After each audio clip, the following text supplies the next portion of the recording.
What's up, YouTube? This is GalacticGod, and welcome to another episode of Yugioh Chat. This, of course, is my weekly podcast type series where I talk about anything and all things Yu-Gi-Oh! This is for Sunday, December 6th, 2015. Now we have quite a bit of stories to get to, so I'm going to go ahead and jump into things with this week's Yu-Gi-Oh! News. And of course, the big story that has everyone talking across the internet is the new leaked images of the different cards that are going to be available to us in the new Breakers of Shadow set. And what I'd like to do is quickly go over each of those cards and kind of give my thoughts and opinions on them. Starting off with the Performapal Pendulum Sorcerer, who is an Earth Spellcaster level 4 type monster with a Pendulum scale of 2, an attack of 1500, and a defense of 800. The Pendulum effect says if a Performapal monster is Pendulum summoned to your side of the field, all Performapal monsters you currently control gain 1000 attack until the end of this turn, even if this card leaves the field. It also has a monster effect that states if this card is special summoned, you can target up to 2 cards you control, destroy them, and if you do, add Performapal monsters with different names from your deck to your hand, except Performapal Pendulum Sorcerer, equal to the number of monsters destroyed. You can only use this effect of Performapal Pendulum Sorcerer once per turn. Next up, we got Kozmo Tin Can, which is of course our R2-D2 type of card. It is a level 1 light psychic type monster with an attack and defense both of 0. And it also has an effect that states during either player's turn, you can banish this card, special summon 1 level 2 or higher Kozmo monster from your hand. You can only use this effect of Kozmo Tin Can once per turn. And then once per turn, during the end phase, you can pay 500 life points. Reveal 3 Kozmo cards with different names from your deck. Your opponent randomly picks 1 for you to add to your hand, and you send the rest to the graveyard. Next up, we have Kozmo Sword Troopers, which is a level 3 dark psychic type monster with an attack and defense both of 1000. It also has an effect that states during either player's turn, you can banish this card, special summon 1 level 4 or higher Kozmo monster from your hand. You can only use this effect of Kozmo Sword Troopers once per turn. Then once per turn, you can pay 1000 life points, then target 1 psychic type Kozmo monster in your graveyard and special summon it. Next, we have Kozmo Delta Shuttle, which is a level 5 dark machine type monster with an attack and defense of 2000. It has an effect that states once per turn you can send 1 Kozmo monster from your deck to the graveyard, then target 1 face-up monster on the field. It loses attack and defense equal to the sent monster's level times 100. If this card is destroyed by battle or card effect, and sent to the graveyard, you can banish this card from your graveyard to special summon 1 level 4 or lower Kozmo monster from your deck. Next, we have Kozmo Dark Eclipser, which is a level 9 dark machine type monster with an attack of 3000 and a defense of 2600. It has an effect that states this card cannot be targeted by any opponent's card effects.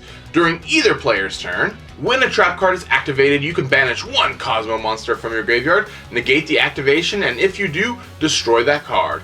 If this card is destroyed by battle or by card effect and sent to the graveyard, you can banish this card from your graveyard to add 1 level 8 or lower Kozmo monster from your deck to your hand. And finally, we have Cosmojo, which is a normal trap card with an effect that states target 1 Kozmo monster you control, destroy it, and if you do, banish 1 card your opponent controls or 1 card in the graveyard, and you can only activate 1 Cosmojo per turn. So quickly, some of the things that caught my eye about a few of these cards. First up, Kozmo Dark Eclipser. I think this card has one of the biggest difference between that and the other Kozmo spaceships, being that you cannot special summon the level lower than it. Instead, this card has an effect that allows you to grab another Kozmo card from your deck and add it to your hand. Because of this, I sort of wondered just how many copies people are actually going to play of this in their Kozmo deck. Also, Kozmo Sword Trooper seems like it's pretty good for getting maybe spent Kozmo Girls or whatever that are in your graveyard that you can't really do nothing with back to the field. Plus, of course, he is an emergency teleport target along with his little friend, the Kozmo Tin Can. And of course, the Performapal Pendulum Sorcerer, a card that will no doubt be the bane in many duelists' existence. Moving forward, we have the Masters of Pendulum Structure deck released to us on December 4th Of course, there's a lot of great new cards in this deck, but what I want to do is quickly run over some of the notable reprints that I found from the structure deck. It included cards like Lila, the Light Swarm Sorceress, Summoner's Art, MST Mystical Space Typhoon, Sacred Swords of 7 Stars, Torrential Tribute, and of course, Traptrix Trap Hole Nightmare. So kind of a nice eclectic mix of different cards that have been useful across past formats, which is usually what a lot of structure decks do. They give you cards that have been very valuable or very useful in different metas, usually besides the current one that we're in. Overall, I think the structure deck is actually worth picking up, but still the one I'm looking forward to the most is the Monarch one that comes out in January. Also this last week on December 5th, we had the Yugioh Demo Day, which is basically where you bring your friend to a card shop for Demo Day, and you get an exclusive lenticular deck case. So kind of a nice little thing that Konami did to try and perpetuate you to get your friends to come down to card shops and learn how to play Yu-Gi-Oh! And just try and increase the player base of the game overall.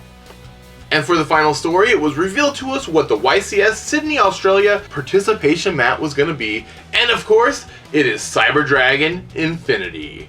Definitely a very epic, awesome looking mat. So every once and again, we do get participation mats out here in the States for YCSs, but it is not considered the norm. Perhaps it is because we just have YCSs more often than in other places around the world, but I can't really understand why not every YCS gets their own participation mat.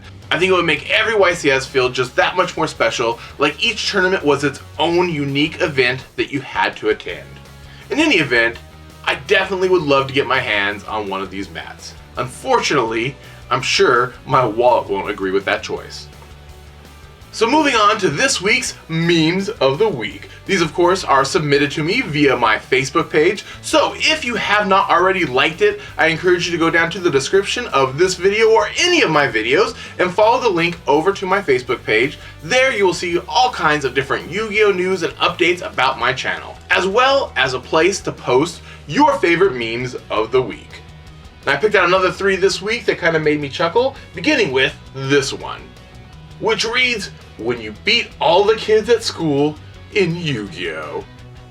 Just makes me laugh every time I read and look at this. The next one is an oldie but goodie, and it says, "How rich people duel." The one thing I don't understand is why, if he can have any card he wants as the image on these cell phones, he still has so many normal monsters in his deck. And for the final meme of the week, this is one that I'm sure a lot of players can relate to. It's basically the interaction between two people trying to come up with a trade agreement. And it starts with Leo asking, "Value?" And then he goes, "That's not for trade." And then Leo going, "Then why is it in your trade binder?" Alright, and that's going to do it for this week's memes. Remember, if you have a meme that you think is really funny and unique, go on over to my Facebook page, and there should be a post where you can submit it to. Alright, so next up, I want to move on to this week's Q&A. And the first question comes from the King of Thieves, who asks, "What do you think is the most broken card that has been in this game?" So for me personally, I still think the original Chaos Dragon Envoy of the End is the most broken card in the game. I'm talking about the version of the card that is not errata. This card did so much to the game that it forced Konami to finally create a ban list. Well, this card in Yatagarasu really. The next question comes from Pirate Master 45, who asks, "Hey GG, what would your opinion be on Dragon Rulers coming back to full strength? Would they be able to stand up against the meta decks of today?" So I made a video a little while back talking about my opinions of the Dragon Rulers, and basically I thought that they could come back to 1 copy per deck if they ban certain other cards.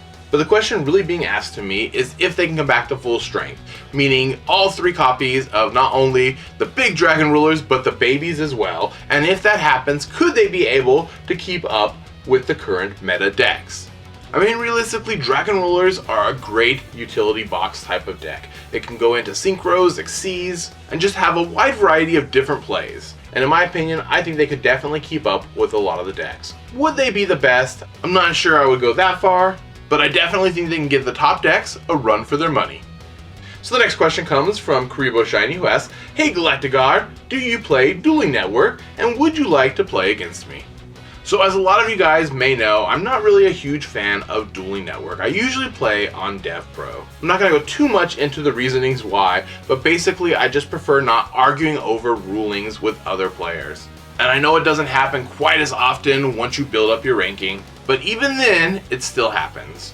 And I know in a lot of ways it's more realistic to playing in real life, but I don't have a lot of free time to actually be playing Yu-Gi-Oh! Online. And getting through games on Dev Pro is just a much faster process. Now from time to time, I do go on Dueling Network. My username on both Dueling Network and Dev Pro is just GalacticGod, all one word. I don't usually have a schedule for when I go on these places, mostly because my life is really hectic at the moment. But if you see me on, go ahead and message me or send me a duel request. I love dueling my subscribers when I'm on them. The next question comes from Golden Gamer Guy 1, who asks, "Hey GalacticGod, what is your favorite series of Yu-Gi-Oh? Because I like Arc V. What are your thoughts on Arc V?" So my favorite series of Yu-Gi-Oh is actually the Yu-Gi-Oh 5D series. I think it just had the best overall story, great character arcs, and of course, the main character used Synchrons, which is probably one of my favorite decks. As for Arc V, I've only really watched about the first, 10 to 15 episodes of it, so I haven't really gotten too far. I heard it's pretty good, but so far within the first few episodes that I've watched, I do not like the little dual world where they just run around and pick up cards that they can use. Maybe it just takes more time to get used to. I mean, at first I didn't like the whole speed world card games on motorcycle stuff from 5Ds, but eventually that grew on me, so perhaps this will as well. I'm definitely going to give it a try once I have some more free time to catch up on the episodes. And the final question today comes from Marcos, who asks, "What was your first deck?" And the first kind of deck that I had was a water deck. It was a lot of normal water monsters too. I used the original Yumi, Amphibian Beast, and all kinds of early water cards. And even though it definitely fails in comparison to a lot of the epic decks we have today, I have a lot of fond memories still of playing Yu-Gi-Oh! During that time period. Alright, and I guess that's going to about do it for this episode of Yugioh Chat. Remember, if you have a question you would like me to answer, whether it be about Yu-Gi-Oh, Yugitubing, or myself personally, you can leave it down in the comment section below, and I will try to answer as many of them as I can in next week's video. And I guess that's about all the Yu-Gi-Oh I have for you this week. This is GalacticGod, out.